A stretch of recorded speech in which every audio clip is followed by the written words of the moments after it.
पलवल जिला प्रशासन को डिप्रो पलवल के खिलाफ लिखित शिकायत देने के 14 दिन बीत जाने के बावजूद कोई संतोषजनक कार्रवाई न होने से नाराज पलवल के पत्रकार आज से लघु शौचालय के बाहर धरने पर बैठ गए हैं। पत्रकारों का कहना है कि वरिष्ठ पत्रकारों का अपमान करने वाले डिप्रो के खिलाफ जब तक कोई सख्त कार्रवाई नहीं होती है तब तक उनका यह धरना जारी रहेगा। बता दें 30 जून को पलवल के औरंगाबाद गांव में जिला प्रशासन के रात्रि ठहराव कार्यक्रम के दौरान पलवल के सूचना एवं जनसंपर्क अधिकारी के द्वारा पत्रकारों के अधिकारों का हनन करते हुए तानाशाह बनकर वरिष्ठ पत्रकारों का अपमान किया था। वरिष्ठ पत्रकारों के मोबाइल कैमरे छीनने और तोड़ने का प्रयास किया गया था, जिसकी तत्काल जिला उपायुक्त तथा एसपी महोदय से शिकायत की थी। अगले दिन दर्जनों पत्रकारों ने मिलकर जिला उपायुक्त डॉक्टर जयेंद्र सिंह छिल्लर से मिलकर अपनी व्यथा सुनाते हुए DIPRO विजेंद्र कुमार के खिलाफ सख्त से सख्त कानूनी और विभागीय कार्रवाई की मांग की थी।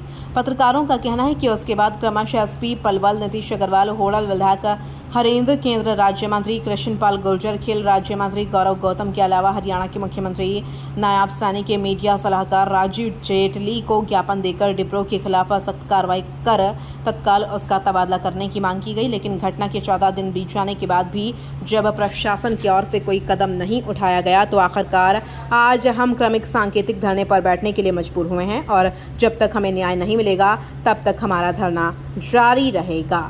पलवल से महावीर सिंह की रिपोर्ट। बहुत ही शर्मनाक बात है कि जो जनता की आवाज़ उठाते हैं उनकी पगड़ी उछाली जा रही है पलवल ज़िले के अंदर, और ऐसे पत्रकार जिन्होंने 30-30 साल अपने पत्रकारिता में सेवा करते हुए लोगों की निकाल दिए, आज उनके सम्मान की रक्षा पलवल के अंदर नहीं हो पा रही है। एक ऐसा तानाशाह अधिकारी जिसको पत्रकारों और सरकार के बीच में समन्वय बिठाना चाहिए, एक सेतु का काम करना चाहिए, परंतु ऐसे अधिकारी जो पत्रकारों के भीतर गुटबाजी कर रहे हैं और कहीं ना कहीं सरकार की महत्वपूर्ण जो योजनाएं हैं उनको पहुंचाने में रुकावट बन रहे हैं। तो मेरी सरकार से और हमारे प्रशासन से अपील है कि ऐसे अधिकारी को तुरंत प्रभाव से सस्पेंड कर देना चाहिए। जो गाली गलौज करता हो, जो जनता की आवाज़ को दबाने का काम करता हो, ऐसे अधिकारी की शायद पलवल के अंदर ज़रूरत नहीं है। और मैं एक बात आपके माध्यम से कहना चाहता हूं कि रोहतक के अंदर जब सीएम साहब का एक प्रोग्राम था तो वहां पर एक लोहे का माइक खराब हो गया था, जिसके पीछे DIPRO संजीव सैनी जी को सस्पेंड कर दिया गया था। तो मैं पूछना चाहता हूं आपके माध्यम से कि क्या इन वरिष्ठ पत्रकारों का सम्मान उस लोहे के माइक से भी कम हो गया है? आज जो इनकी आवाज़ 14 दिन बीतने के बाद भी नहीं सुनी जा रही है, और अधिकारी और प्रशासन और नेताओं के बीच में ऐसी कौन सी साँठ-गाँठ है जो आज यहाँ सुशासन की बात करने वाले जो नेता हैं, जो ढिंडोरा पीटते रहते हैं चुनाव के दौरान, आज वो सामने नज़र नहीं आ रहे हैं। तो ऐसे अधिकारी को पलवल से बाहर भेजा जाए, सस्पेंड किया जाए, ये मांग हमारी पत्रकारों के सम्मान के लिए है। जी, प्रशासनिक रवैये का ढीलापन होने के कारण से हमें आज धरने पर बैठना पड़ा। मैं आपको वाकये के बारे में बताना चाहूँगा कि 30 तारीख को पलवल के औरंगाबाद गांव में रात्रि ठहराव कार्यक्रम था, जिसमें मैं वहां गया था और कवरेज कर रहा था। मेरे सामने की साइड में श्रीमान जी संजीव जी और सतीश भूटानी जी कवरेज कर रहे थे, और मैं आपको बताऊं कि कुछ लोगों ने ये प्रचारित करने का काम किया जिस समय, हालांकि वो अगर सत्य होती तो ये बहुत दुर्भाग्य की बात है। पुलिस और जिला प्रशासन के सामने की एक रेप पीड़िता अपनी पुकार करने के लिए रात्रि ठहराव कार्यक्रम में गई थी। बताया गया कि एक रेप पीड़िता अपना दुखड़ा रो रही थी, लेकिन वो सच नहीं था। सच ये था कि एक किसान था गौड़ौता गांव का, उसने बताया कि वर्ष 2022 से मैं गौड़ौता रजवाहे की शिकायत लगातार कर रहा हूं, लेकिन प्रॉपर सफाई उसकी कभी भी नहीं हुई। तो उसकी जब हम कवरेज कर रहे थे उसी टाइम पे DIPRO विजेंद्र कुमार खड़े होते हैं, और उन्होंने जाते ही सबसे पहले सतीश भूटानी जी को धमकाने का काम किया। जब सतीश भूटानी जैसे वरिष्ठ पत्रकार को जब धमकाने का काम किया तो संजीव जी साथी बीच में बोले और उन्होंने कहा कि भाई तुम इस भाषा में अभद्रता से कैसे कर सकते हो, हमें कैमरा चलाने से यानी कि कवरेज करने से कैसे रोक सकते हो। इस बात के ऊपर उन दोनों के बीच में बहस होती है, और बहस सीधी साफ दिखाई दे रही है कि जो मैं दूसरी तरफ से कैमरे के अंदर जो मैं वीडियो बना रहा था, फुटेज ले रहा था, उसमें साफ दिखाई दे रहा है कि उनके साथ में बहसबाजी की है। और उसी कैमरे पे जो रिकॉर्ड हुआ है, जिसमें DIPRO श्रीमान विजेंद्र कुमार ये कह करके संजीव कुमार को कार्यक्रम स्थल से बाहर लेकर गए। जो कार्यक्रम जो चल रहा था वो SP और श्रीमान DC जयेंद्र सिंह छिल्लर के अध्यक्षता में हो रहा था। दोनों बड़े अधिकारी वहां मौजूद थे और तमाम ज़िले के अधिकारी वहां मौजूद थे। वहां पर उन सब के सामने दोनों अधिकारियों को और प्रशासनिक अधिकारियों को कुछ ना समझते हुए DIPRO महोदय संजीव जी को ये कह करके बाहर ले गए कि बाहर चल, वहाँ तुझे मैं देखता हूँ। इसकी मैंने श्रीमान SP साहब को और DC साहब को शिकायत दी कि आपका DIPRO हमारे एक पत्रकार साथी को चैलेंज देकर यहाँ से बाहर लेकर गया, आप कुछ करिए, संभालिए। और उसके बावजूद भी वहाँ उन दोनों अधिकारियों की तरफ से कोई एक्शन नहीं लिया गया। जब मैं बाहर अपने साथी की सुरक्षा के लिए उनकी देखने के लिए कि क्या DIPRO उनके साथ क्या कर रहा है, तो मैं जब वहाँ गया तो मैंने देखा कि वहाँ पे DIPRO विभाग के 6-7 लोगों ने संजीव को घेरा हुआ था।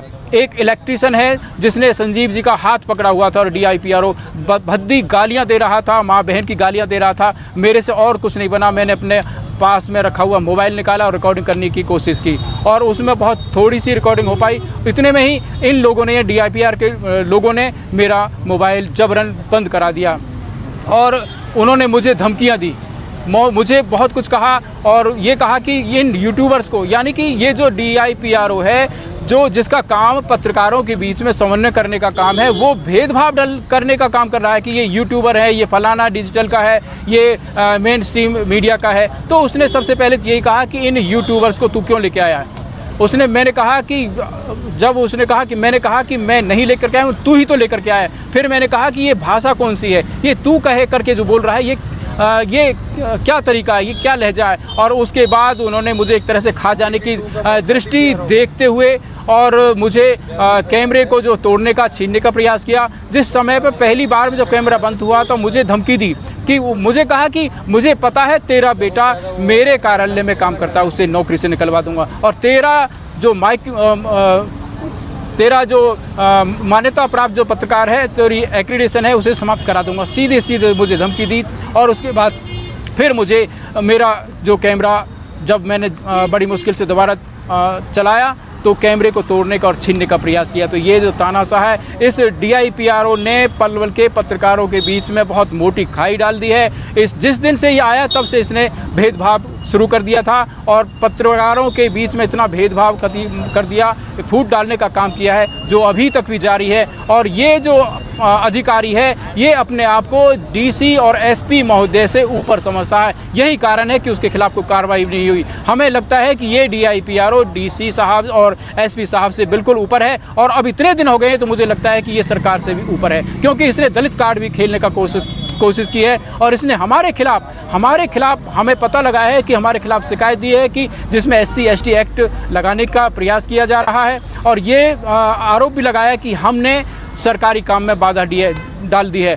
मैं स्पष्ट रूप से कहना चाहता हूं कि हमने सरकारी काम में बाधा नहीं डाली, सरकारी काम में बाधा डाली है इस DIPRO ने, स्पष्ट वीडियो में दिखाई दे रहा है। और मैं ये भी कहना चाहूँगा कि यदि हमारे पास वो छोटी सी वीडियो क्लिप नहीं होती तो शायद अब तक हमें फांसी पर लटका दिया जाता। तो ये मैं कहना चाहूँगा कि पत्रकार हैं जो लोगों की आवाज़ बन करके सरकार तक और आम जन तक पहुंचाने का काम करते हैं। और कई बार हम सरकारों की आवाज़ बनते हैं और अक्सर हम सरकारों की आवाज़ बनते हैं और जो काम सरकारों के काम बड़े बड़े विज्ञापनों से नहीं होते, छोटी सी खबर से उनके काम हो जाते हैं। यानी कि हम सेतु बनते हैं जनता की आवाज़ का और सरकार जो लागू करना चाहती है, जो नियम है उनको आम जन तक पहुंचाने के लिए सरल शब्दों में पहुंचाने का हम जो काम करते हैं। लेकिन इस अधिकारी ने लोकतंत्र की आवाज़ को दबाने का काम किया है। पत्रकारों के स्वाभिमान की रक्षा जो हम करने के लिए यहाँ धरने पर बैठे हुए मजबूर किया है धरने पर बैठने के लिए। और यदि ऐसे अधिकारी डिपार्टमेंट में रहेंगे तो आगे ना तो प्रशासन की कोई वैल्यू रहेगी, ना जनता की वैल्यू रहेगी, ना सरकारों की वैल्यू रहेगी। आम जन को इसी तरह से रोजाना धरने पर, सड़क पर बैठना पड़ेगा। तो मैं कहना चाहूँगा कि ऐसे अधिकारी को ना केवल DIPRO के पद से, लेकिन इस अधिकारी को तो जो जिस तरह से इसका व्यवहार है उसको हमेशा के लिए सरकारी नौकरी से बिल्कुल दूर किए रखा जाना चाहिए, जिससे समाज के अंदर भेदभाव पैदा ना हो। ये जो जिस तरह से जातीय कार्ड खेलने का काम कर रहा है वो बंद हो और लोकतंत्र की रक्षा हो। धन्यवाद।